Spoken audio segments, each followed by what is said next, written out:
Hi everyone, exam medicine channel में आप सभी का स्वागत है। आज हम इस वीडियो के अंतर्गत बात करने वाले हैं इलाहाबाद यूनिवर्सिटी की तरफ से जो आपके एग्ज़ाम अभी कुछ दिनों पहले कराए गए हैं, उसमें से जो 2 पद दिए गए थे आपके, लेबोरेटरी अटेंडेंट और लाइब्रेरी अटेंडेंट। इस वीडियो में हम सिर्फ इन दोनों के बारे में बात करेंगे। कुछ कमेंट्स आए थे इन दोनों के लिए, इसलिए स्पेशली ये वीडियो उन्हीं लोगों के लिए है। देखिए, जिन लोगों ने भी इसके एग्ज़ाम दिए हैं वो अपने कुछ डॉक्यूमेंट्स रेडी रख सकते हैं। मतलब आपको पता होगा कि इसमें चूँकि एक्सपीरियंस मांगा था, लेबोरेटरी अटेंडेंट में आपका एक्सपीरियंस भी चाहिए होगा, तो उसको कम लोग ही फॉर्म फिल किए थे, ठीक है। और दूसरी बात यह है कि जो लाइब्रेरी अटेंडेंट है, इसमें आपका स्पेशल क्वालिफ़िकेशन भी कुछ चीज़ों में मान ली गई थी, इसलिए भी इसमें जो है कैंडिडेट की संख्या कम थी। और इसमें पदों की बात करें तो पद इसमें ठीक ठाक ही थे औरों की अपेक्षा। मतलब जो लाइब्रेरी अटेंडेंट है लगभग इसमें आपके 64 है और इसमें आपके 47 पद थे लाइब्रेरी अटेंडेंट में।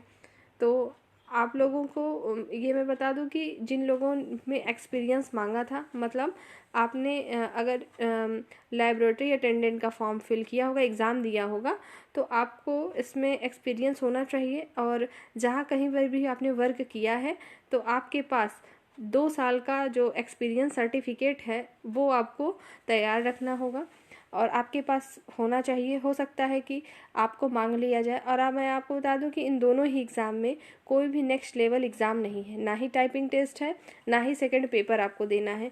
जो भी आपकी मेरिट बननी होगी, आपके जो आपने अभी थ्योरी का पेपर दिया है उसी के अकॉर्डिंग आपकी मेरिट बनेगी। हाँ, लेकिन डॉक्यूमेंट वेरिफिकेशन में काफ़ी चीज़ों को देखा जाता है, तो वो सब सारी चीज़ें आप अपनी तैयार रखेंगे। एग्ज़ाम का जब आपने फॉर्म डाला था उससे पहले का ही आपको पता है सब चलता है। मतलब जैसे अगर किसी की कास्ट सर्टिफिकेट होगी, वो सब होंगे, तो वो एग्ज़ामिनेशन जब आपने फॉर्म फिल किया होगा उसकी लास्ट डेट के पहले का होना चाहिए, वो सब रेडी रखिए। और इसमें चूँकि एक्सपीरियंस मांगा था इसलिए एक्सपीरियंस सर्टिफिकेट भी हो सकता है मांगा जाए। और जिन लोगों ने वर्क किया है तभी तो उसके पास एक्सपीरियंस है, तो कुछ चीज़ें आपसे हो सकता है कॉमनली पूछ ली जाए। और लाइब्रेरी अटेंडेंट में देखिए क्या है, इसमें आपका डिप्लोमा स्पेशली मांग लिया था, ठीक है। तो इसी वजह से इसमें भी फॉर्म कम पड़े हैं। और जो इसमें कैटेगरी वाइज कट ऑफ है आपकी, इसमें कम ही जाएगी, क्योंकि पहले तो इसमें बच्चे भी कम हैं, ठीक है, क्योंकि इसमें स्पेशल क्वालिफिकेशन है। और कैटेगरी वाइज अगर देख लिया जाए, जैसे आपका अगर एक्स सर्विस मैन हो गए और SC ST, तो इनकी कट ऑफ थोड़ी कम ही रहने वाली है। सिर्फ इन 2 पदों के लिए मैं बता रही हूँ। और जो आपके देखिए लाइब्रेटरी अटेंडेंट है, इसमें कोई भी इंटरव्यू नहीं है, ठीक। देखिए, ये ग्रुप C के अंतर्गत आते हैं। और आप इस बात को समझिए कि जो नोटिफिकेशन जारी किया गया था उसमें कहीं पर भी, आप उसको अभी भी है साइट पर, आप उसे फिर से चेक कर लीजिए, उस पर कहीं पर भी कहीं मेंशन नहीं है सिलेक्शन प्रोसेस में कि आपका इसमें इंटरव्यू होगा। जिन पदों के लिए टाइपिंग टेस्ट होनी है या अगला स्किल टेस्ट है वो वहीं पे मेंशन है, लेकिन इसमें कहीं पर भी ऐसा कुछ भी मेंशन नहीं किया गया था, ठीक है। और जितने भी लगभग इसमें पद निकले हुए हैं सबको पहले 1 ईयर आपको मतलब होगा, फिर वो आगे एक्सटेंड होगा, ठीक।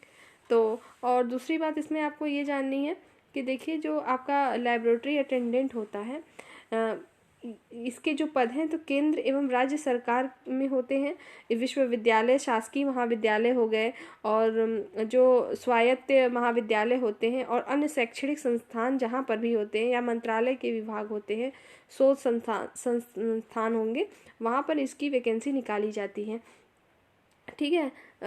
प्रयोगशाला सहायक में। और आपको जैसे पूछा जा सकता है डॉक्यूमेंट वेरिफिकेशन के समय जैसे क्या वर्क होता है, तो इसका या तो जो लोग ये जानना चाहते हैं कि इसका वर्क क्या होगा आपकी पोस्टिंग होने के बाद, तो देखिए जितने भी वहाँ के लाइब्रेरी होंगे, आपको स्टूडेंट की हेल्प करना, वहाँ के जो मशीनें या मेंटेनेंस के लिए जो भी चीज़ें रखी है उसका रख रखाव करना, ये सब होगा। और ये बताइए, चतुर्थ श्रेणी में आता है, ग्रुप C है आपका, आप सबको ग्रुप C में कर दिया गया है, ठीक है। तो ये उसी के अंतर्गत आते हैं। और लाइब्रेरी अटेंडेंट में क्या है, पुस्तकालय में आपको काम करना होगा। जो लाइब्रेरी होगी आपको सब कुछ मेंशन करना होगा, जैसे कि अगर किसी स्टूडेंट ने कौन सी बुक ली है, उसे सही समय पे जमा किया या नहीं जमा किया, अगर वापस उसने उस चीज़ को आपके पास जमा कर दिया है तो उसकी कंडीशन बुक की वैसी ही है जैसे वो गया था, ठीक है। और जो नई किताबें आती हैं आपको किस तरीके से उनका रख रखाव करना होगा, जो उसके कवर्ड होंगे फिक्स आपको वहीं रखने होंगे, सबकी एक नंबरिंग होती है। और और यूनिवर्सिटी का उसमें मार्किंग होता है, ताकि अगर लाइब्रेरी से कोई बच्चा बुक ले जाए तो वापस आपको मिले तो उसी हालत में मिले। और आपको सारी चीज़ों का डिटेल रखना होता है। ये सब काम लाइब्रेरी अटेंडेंट में होता है। और जो लाइब्रेरी अटेंडेंट है उनको प्रयोगशाला में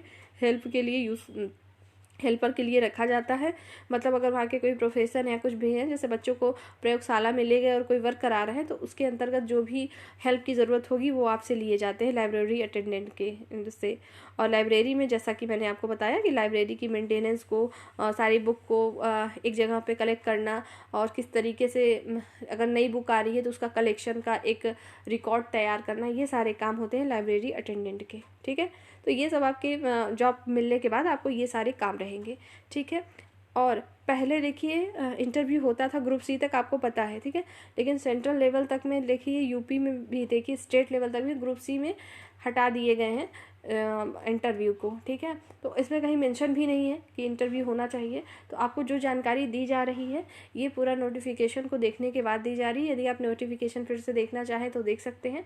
तो पहले जब तक ये नोटिफिकेशन जारी हुआ तो उसमें कुछ भी ऐसा नहीं है कि आपको इसमें इंटरव्यू देना है। ठीक है, तो आप लोग बस अपने जो सर्टिफिकेट है आपके, सब कुछ उसको रेडी रखेंगे। जिसके पास डिप्लोमा है डिप्लोमा रखेंगे। ठीक है, ये सब चीज़ें आपको रखनी है। और अगर इसमें होता कोई नेक्स्ट लेवल का एग्ज़ाम तो यहीं भी आपका मेंशन होता। ठीक है, ये आपको जो स्क्रीन पे दिखाई दे रहा है ये आपके नोटिफिकेशन का ही पार्ट है। ठीक, तो इस वीडियो में आप सबको यही जानकारी देनी थी। और आप लोग जिनके भी इसके नंबर अच्छे बन रहे हैं, आप सब लोग अपने डॉक्यूमेंट्स को रेडी रखिए। ठीक है, और इसका रिज़ल्ट की बात करें, इसके रिज़ल्ट के बारे में देखिए सब लोग पूछ रहे हैं। तो मैंने आपको बताया था पिछली भी वीडियो में कि इसका रिज़ल्ट फरवरी से पहले नहीं आ सकता है, क्योंकि अभी देख रहे हैं आप यूनिवर्सिटी में कुछ चल रहे हैं, इस समय बवाल ही देखने को मिल रहे हैं। तो और अभी छुट्टियां भी बीच में होंगी, तो जनवरी में तो मुश्किल है। और इसके फाइनल रिज़ल्ट जो भी होंगे फरवरी में ही आ सकते हैं, उससे पहले तो उम्मीद कम है। उसके बाद हो सकता है, यदि पहले भी आएगा या कुछ भी इससे रिलेटेड सूचना होगी आप तक पहुँचा दी जाएगी। ठीक है, तो फिर इस वीडियो में इतना ही। नेक्स्ट वीडियो में फिर मिलेंगे, तब तक के लिए टेक केयर। जय हिंद।